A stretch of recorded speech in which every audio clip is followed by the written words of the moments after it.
Eat that frog summary. अगर आप काम को टालते रहते हैं और फिर उनका ढेर लग जाता है, तो ये बुक समरी तहत फ्रॉग बुक समरी इन हिंदी आपके लिए है।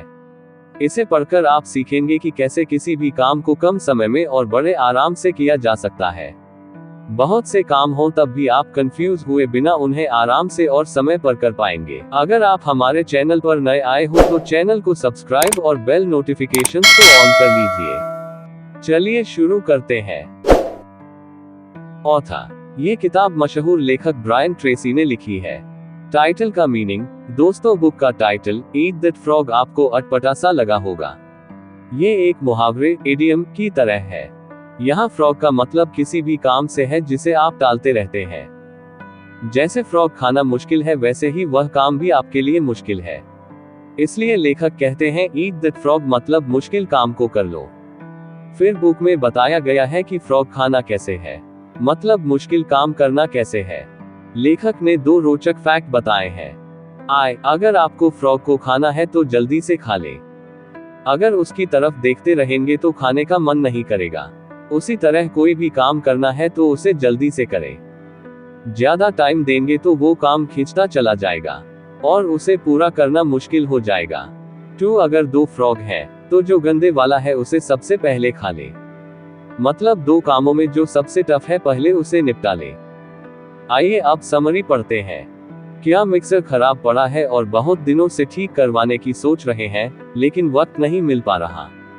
बिजली का बिल भी देना है, या टीचर ने 1 महीने से असाइनमेंट दे रखी है और अभी एक भी पेज नहीं लिखा है। हम में से हर कोई कभी न कभी किसी न किसी काम को टालता रहता है।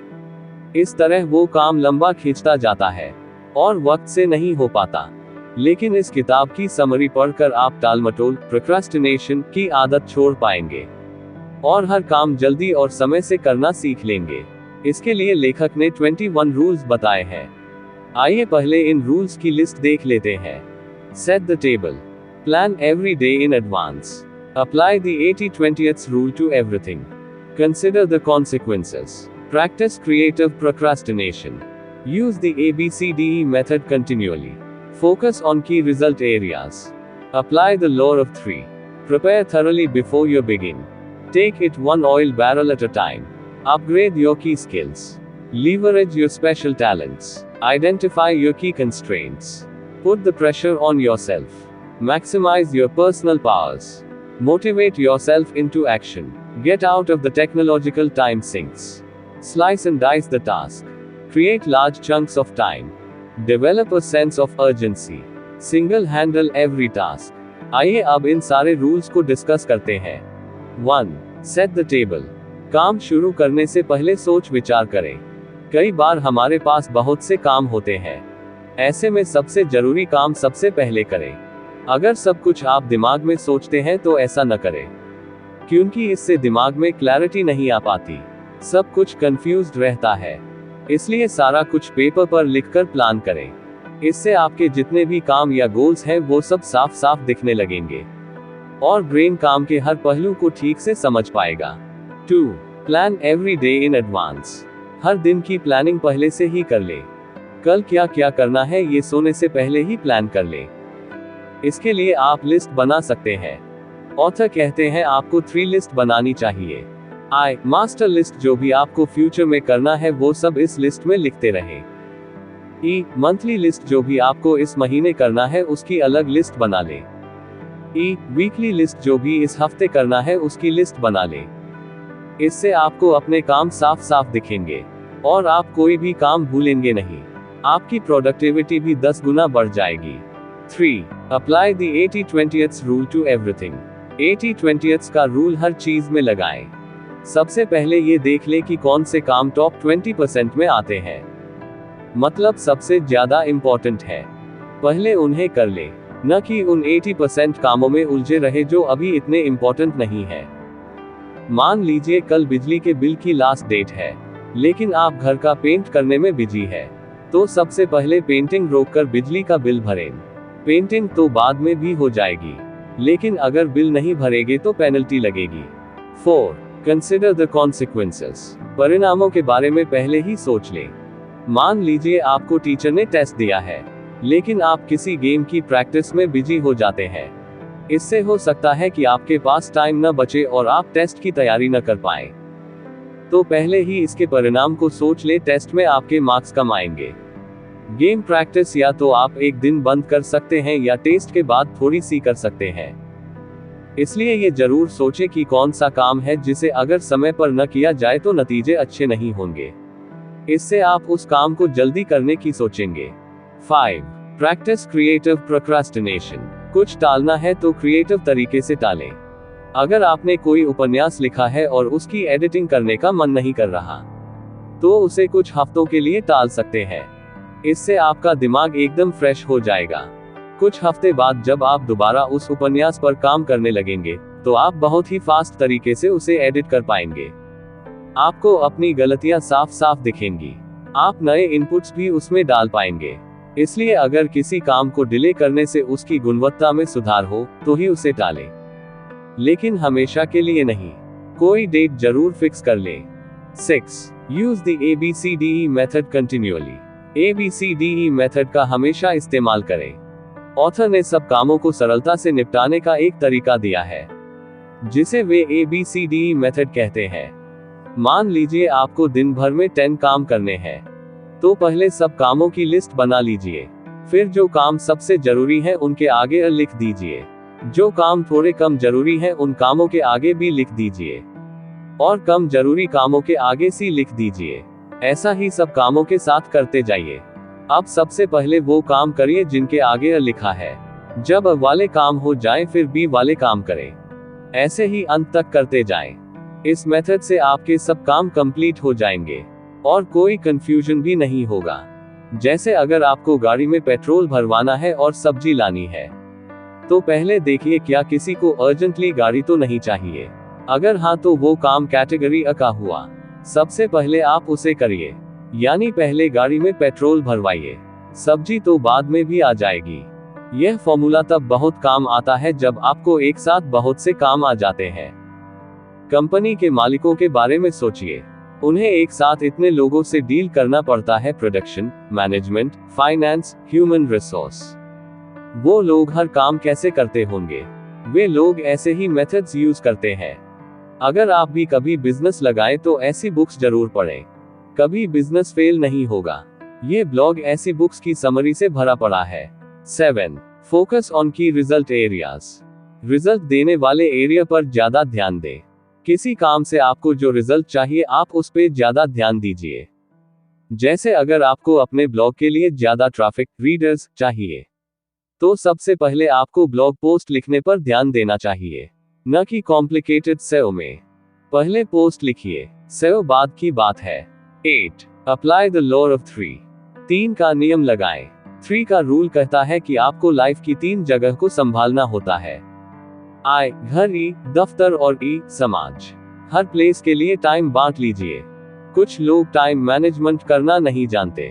दफ्तर का काम घर ले आते हैं। इससे आप फैमिली को टाइम नहीं दे पाओगे, बच्चों के साथ खेल नहीं पाओगे, पेरेंट्स से बात नहीं कर पाओगे, स्पाउस को भी टाइम नहीं दे पाओगे। समाज में आपके दोस्त, रिश्तेदार या पड़ोसी आते हैं, उनके लिए भी जरूर टाइम निर्धारित करें। तीनों के लिए टाइम का बैलेंस बनाएं। 9. Prepare thoroughly before you begin. शुरू करने से पहले सब कुछ तैयार रखें। कुछ भी स्टार्ट करना है तो उसकी पहले से तैयारी कर लें। एक्सरसाइज करनी है तो पहले ही कपड़े चुन लें। पानी की बोतल तैयार कर लें। जगह चुन लें। ऐसे ही ब्लॉग शुरू करना है तो बेसिक कोर्स कर लें। डोमेन और होस्टिंग ले लें। बेसिक SEO सीख लें। तैयारी से करेंगे तो सफलता जरूर मिलेगी। 10. Take it one oil barrel at a time. एक बार में एक ही बोरा उठाएं। कोई बहुत बड़ा काम हो तो उसे कैसे करेंगे? जैसे अनाज से भरा ट्रक कैसे खाली किया जाता है, मजदूर एक टाइम में एक ही बोरा उठाते हैं। इसलिए आप भी सारा काम एक साथ ही न करने लगे। अगर ब्लॉग पोस्ट लिखनी है तो लगातार 2 घंटे न बैठ जाएं। इससे आप बोर हो जाएंगे या थक जाएंगे। इसलिए काम को बांट लें। सुबह 30 मिनट लिखें, फिर 10 मिनट का ब्रेक लें, उसके बाद 20 मिनट और लिखें। ऐसे ही शाम को 1 घंटा लिखें। इससे आप बड़े आराम से कोई भी ब्लॉग पोस्ट लिख लेंगे। 11. अपग्रेड योर की स्किल्स। जो चीज आती है उसे और ज्यादा सीखें। अगर आपको बेसिक राइटिंग आती है तो उसे और ज्यादा परफेक्ट करने की कोशिश करें। इसके लिए डेली लिखने की प्रैक्टिस करें। अगर एक्सरसाइज करते हैं तो उसे और इम्प्रूव कर लें। 20 पुश अप्स लगा सकते हैं तो 30 तक ले जाएं। इसी तरह बढ़ाते रहें। ऐसा ही किसी भी काम में कर सकते हैं। 12 लीवरेज योर स्पेशल टैलेंट्स। अपने टैलेंट का फायदा उठाएं। हर किसी में कोई न कोई टैलेंट जरूर होता है, उसे पहचानें और फायदा उठाएं। अगर अच्छे खिलाड़ी हैं तो ऑफिस में अपने कॉलीग को भी टिप्स दे सकते हैं, या वहां उस गेम का कल्चर शुरू करवा सकते हैं। लिखने का शौक है तो ब्लॉग शुरू कर सकते हैं। बातचीत में निपुण है तो सेल्स एंड मार्केटिंग में आपको फायदा मिल सकता है। 13 आइडेंटिफाई योर की कंस्ट्रेंट्स। अपनी रुकावटों का पता कर लें। अगर आप किसी काम को नहीं कर पाते तो ये देखें कि आखिर रुकावट कहाँ है। एक्सरसाइज न कर पाने का रीजन हो सकता है सुबह उठने का मन न करता हो। अगर ऐसा है तो शाम को कर लीजिए, या सुबह अलार्म लगा लीजिए। रात को जल्दी सोना भी कारगर हो सकता है। फिल्म ऑडिशंस में सफल नहीं हो रहे हो तो अपनी एक्टिंग स्किल्स पर और मेहनत कीजिए। कोई थिएटर या एक्टिंग स्कूल ज्वाइन कर लीजिए। इसी तरह किसी भी काम की रुकावट ढूंढिए, फिर उस प्रॉब्लम को सॉल्व करने की कोशिश कीजिए। वह काम आसानी से हो जाएगा। 14 put the pressure on yourself. खुद पर प्रेशर डालें। किसी भी काम को जल्दी करने के लिए थोड़ा प्रेशर जरूरी होता है। आपको याद होगा कि जब स्कूल में टीचर टेस्ट रखते हैं तभी हम लेसन याद करते हैं। अपने मन से कभी याद नहीं करते, क्योंकि टीचर के कहने से हम पर प्रेशर आ जाता है। तो यही ट्रिक है। किसी को काम देना है तो उसे डेडलाइंस दे दे और बता दे कि काम बहुत जरूरी है। बीच में रिमाइंडर भी देते रहें और मोटिवेट भी करते रहें। 15 मैक्सिमाइज योर पर्सनल पावर्स। अपनी खूबियों का पूरा प्रयोग करें। हर व्यक्ति में खूबियां भी होती हैं और खामियां भी। अपनी खूबियों को इस्तेमाल करें और खामियों को इम्प्रूव करने की कोशिश करें। अगर सेव आता है तो ब्लॉगिंग में ट्रैफिक बढ़ाने के लिए इसका इस्तेमाल करें। राइटिंग में कमजोर हैं तो राइटिंग के ब्लॉग पढ़कर सीखें, फिर डेली कुछ न कुछ लिखें। बहुत इम्प्रूवमेंट होगा। सुबह जल्दी उठने की आदत है तो रनिंग के लिए निकल जाइए या एक्सरसाइज कर लें। हेल्थ अच्छी रहेगी, इससे काम करने में भी दिल लगेगा। 16 motivate yourself into action. Action लेने के लिए खुद को मोटिवेट करें। हमेशा पॉजिटिव सोचें और अपने आप को मोटिवेट करते रहें। जैसे बहुत से ब्लॉगर 3 महीने में ही ब्लॉगिंग छोड़ देते हैं। वे सफल नहीं हो पाते, लेकिन जो हमेशा खुद को मोटिवेट करते रहते हैं और 6 महीने या 1 साल तक लगे रहते हैं उन्हें रिजल्ट जरूर मिलता है।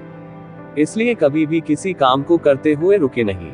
बीच में रेस्ट ले लें। धीरे ही सही लेकिन आगे की ओर बढ़ें, पीछे की ओर नहीं। 17 get out of the technological time sinks. Time waste करने वाली टेक्नोलॉजी से दूर रहें। हमारे बहुत से काम समय पर नहीं हो पाते क्योंकि आजकल हम बहुत सा टाइम इंटरनेट पर वेस्ट कर देते हैं। अगर YouTube पर ब्लॉग का वीडियो देखने जाते हैं तो थोड़ी देर बाद सॉन्ग देखने लग पड़ते हैं। फिर किसी कॉमेडी वीडियो पर नजर पड़ जाती है। फिर किसी यूट्यूबर का व्लॉग या ट्रैवल वीडियो देखने लग पड़ते हैं। मतलब कोई लिमिट ही नहीं है। इसी तरह 4 से 5 घंटे वेस्ट कर देते हैं। यही हाल टीवी का है। लोग एक के बाद एक सीरियल या प्रोग्राम देखते रहते हैं। और अब तो नेटफ्लिक्स और दूसरे ओवर द टॉप मीडिया का भी बोलबाला है। बच्चे और कुछ बड़े तो पबजी और फ्री फायर का पीछा ही नहीं छोड़ते। इस तरह कोई क्रिएटिव काम करने के बजाय हम टेक्नोलॉजी की चीजों पर टाइम वेस्ट कर देते हैं। ये सब भी जरूरी है लेकिन इनका टाइम लिमिट कर देना चाहिए। डिसाइड कर लीजिए कि डेली 1 घंटा YouTube पर वीडियो देखूंगा। जैसे ही 1 घंटा खत्म होता है YouTube से बाहर आ जाइए, फिर अपने काम पर लग जाइए, क्योंकि कल फिर YouTube के लिए 1 घंटा मिल जाएगा। इस तरह आप अपना काम भी कर पाएंगे और एंटरटेनमेंट भी होता रहेगा। हर चीज के लिए टाइम अलॉट करना सीखें। 18 slice and dice the task. काम को छोटे हिस्सों में बांट लें। बहुत बड़ा काम हो तो छोटे हिस्सों में बांट लें और टाइम भी निश्चित कर लें। जैसे ब्लॉगिंग भी काफी बड़ा काम है, लेकिन आप इसे हिस्सों में बांट सकते हैं। जैसे पहले हफ्ते डोमेन और होस्टिंग खरीदें और थीम अपलोड कर लें। 1 महीने में 20 क्वालिटी पोस्ट लिखें। 2 महीने बाद सेव करना शुरू करें, इत्यादि। इस तरह करेंगे तो बहुत आसान लगेगा। कुछ लोग पहले ही दिन से सेव में घुस जाते हैं। वे सोचते हैं कि पहले ही दिन से ट्रैफिक आ जाएगा, तो ऐसा बिल्कुल नहीं है। कुछ लोग सेव में इतना उलझ जाते हैं कि उनके पास ब्लॉग पोस्ट लिखने का टाइम भी नहीं बचता। फिर हड़बड़ी में एक रद्दी सी पोस्ट लिख देते हैं। ऐसी पोस्ट कौन पढ़ेगा? क्या आप किसी बुक की बेकार समरी पढ़ना चाहेंगे या वो पढ़ेंगे जो सबसे बेस्ट होगी? ये सब टिप्स एंड ट्रिक्स आपको मेरे फ्री ब्लॉगिंग कोर्स में मिल जाएंगे, इसलिए सब्सक्राइब कर लें। 19. Create large chunks of time. Time को बड़े बड़े हिस्सों में बांट लें। टाइम को भी डिवाइड कर लें। हर काम के लिए टाइम अलॉट कर दें। मान लीजिए आप जॉब करते हैं, साथ ही आप एक नॉवल लिखना चाहते हैं और साथ ही कोई ब्लॉग भी शुरू करना चाहते हैं, तो पहले टाइम डिवाइड कर लीजिए। सबसे इंपॉर्टेंट जॉब है 9 to 5 उसे दे दीजिए, क्योंकि नॉवल के पब्लिश होने के चांस बहुत कम होते हैं। इसलिए 1 साल ब्लॉग को दे दीजिए, क्योंकि ब्लॉग से कमाना आसान है। इससे आपके पास इनकम का अच्छा सोर्स हो जाएगा। अगले साल नॉवल शुरू कर सकते हैं। तो अब क्वेश्चन है, ब्लॉग पोस्ट कब लिखें? 9 to 5 तो आप जॉब करेंगे, तो दोस्तों आप 1 घंटा सुबह लिखें और 1 घंटा शाम को। हर आधे घंटे में 10 मिनट की ब्रेक ले लें, लेकिन रोज लिखें। आप देखेंगे कि धीरे धीरे आपका ब्लॉग बड़ा होने लगेगा। 1 साल के अंत तक आप 100 या 200 अच्छी पोस्ट्स लिख लेंगे। इससे आपके ब्लॉग पर ट्रैफिक भी बढ़ जाएगा और आपकी अर्निंग भी होने लगेगी। 20. Develop a sense of urgency. ऐसा सोचे कि काम जल्दी करना पड़ेगा। कई बार आपने देखा होगा कि आपने कोई असाइनमेंट टाइम पर कंप्लीट नहीं की है। जब उसे सबमिट करने के लिए सिर्फ 1 दिन बाकी रहता है, तो आप उसे जल्दी से करने लगते हैं और आप देखते हैं कि जिस असाइनमेंट को आप 1 महीने से टालते आए थे वो आपने 1 ही दिन में कंप्लीट कर ली। अक्सर हम सोचते हैं कि अभी तो बहुत टाइम पड़ा है, आराम से कर लेंगे, लेकिन फिर हम उस काम को भूल भाल जाते हैं। इसलिए हर काम के लिए ऐसा सोचें कि काम बहुत अर्जेंट है और अभी करना पड़ेगा। इससे आपका दिमाग उस काम को जल्दी से करने के लिए आपको मोटिवेट करेगा। किसी भी काम को ज्यादा समय अलॉट ही न करें।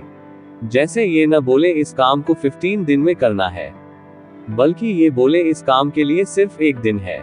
लेकिन यह सिर्फ एग्जाम्पल है, आपको जेन्युइन समय तो देना ही पड़ेगा। ऐसा न हो कि वास्तव में उस काम के लिए 2 दिन चाहिए, फिर भी आप सिर्फ 1 दिन दे रहे हैं। इससे काम हो तो जाएगा, लेकिन क्वालिटी बहुत बेकार होगी, तो ये भी ध्यान रखें। 21. Single handle every task. एक समय पर एक ही काम करें। अगर कोई काम शुरू किया है तो खत्म होने तक उसे ही करते रहे। ऐसा न हो 2 दिन एक काम किया फिर किसी और काम में लग गए। इससे दोनों ही काम पूरे नहीं हो पाएंगे। जैसे अगर ब्लॉग लिखे रहे हैं तो उसी पर फोकस करें। ये ना हो कि बीच में कोई नॉवल लिखने बैठ जाएं, कुछ पेज लिखकर फिर पोएम लिखने लग जाएं। इससे आप कुछ भी कंप्लीट नहीं कर पाएंगे। न तो नॉवल ही पूरा हो पाएगा, न ही ब्लॉग में ट्रैफिक आएगा, क्योंकि 6 मंथ्स तक आपको ब्लॉग पोस्ट ही लिखनी पड़ती है। इसलिए 6 महीने या 1 साल तक ब्लॉग लिखें। फिर अगले 5-6 महीने नॉवेल को दे सकते हैं। अगला 1 महीना पोएट्री को दे सकते हैं। लेकिन यह सब डिपेंड करेगा कि आप फास्ट राइटर हैं या स्लो। आपने हिसाब से टाइम को घटा बढ़ा सकते हैं। इस तरह आपके सब काम कंप्लीट हो पाएंगे और आप हड़बड़ी से भी बच जाएंगे। आपका बहुमूल्य समय देने के लिए धन्यवाद। अगर आपको ये वीडियो अच्छा लगा हो तो हमारे इस YouTube चैनल रिच वाणी को सब्सक्राइब करिए, वीडियो को लाइक करिए और अपने परिवार मित्रों के साथ जरूर शेयर करिए। भविष्य में आप और किस टॉपिक पर वीडियो देखना सुनना चाहते हैं उसके लिए कमेंट करिए। मिलते हैं नेक्स्ट वीडियो में। Thank you.